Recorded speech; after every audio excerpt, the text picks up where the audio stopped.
What gets measured gets managed. But in a circular economy, are we measuring the right things? For decades, business success was defined by one thing: return on investment, ROI. But ROI only tells part of the story. It focuses on short-term financial gains.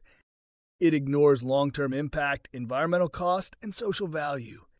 That's why in the circular economy we need new metrics. Metrics that reflect a deeper, more sustainable definition of success.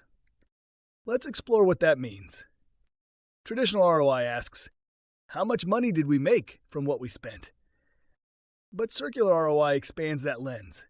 It asks, how much value did we generate across the entire system?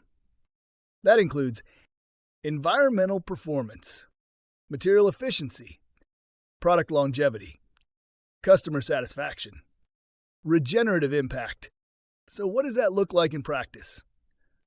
Let's break down the new metrics. One resource productivity. How much value are you generating per unit of material used?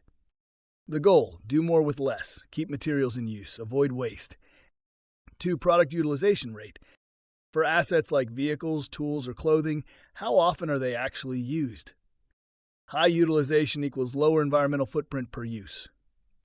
Platforms like Zipcar or Rent the Runway track this in real time. 3, circular material use rate, COR. What percentage of your inputs come from recycled or renewable sources? This shows how well you're closing the loop. 4, retention and recovery rate. How much of your product returns, repairs, or parts are recovered and reused? Apple and Dell track this to improve device recovery. 5, lifecycle cost. Instead of just upfront cost, what does a product cost over its full life? Lower lifecycle cost equals higher customer value and lower total impact. 6, customer lifetime value, CLV. Circular businesses often build longer relationships through subscriptions, services, or take-back schemes. CLV helps you see value over time, not just per sale. 7, environmental ROI.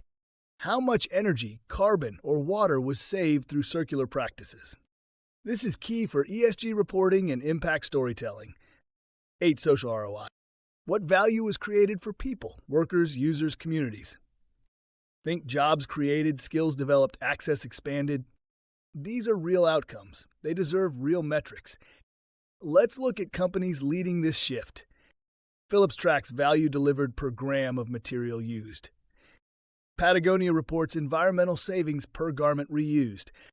IKEA is piloting a circular store performance dashboard, including resale returns and material savings. Even investors are shifting. Impact funds and ESG-driven capital are demanding non-financial disclosures. They want to see companies that manage natural capital and social equity, not just cash flow. The message is clear. If you want to thrive in a circular economy, you need to track what matters. Because if your only goal is profit, you might be creating value in one place and destroying it in another. But with the right metrics, circularity becomes measurable. It becomes manageable. It becomes profitable in the fullest sense. This is how we rethink ROI. This is how we redefine success. This is the new bottom line.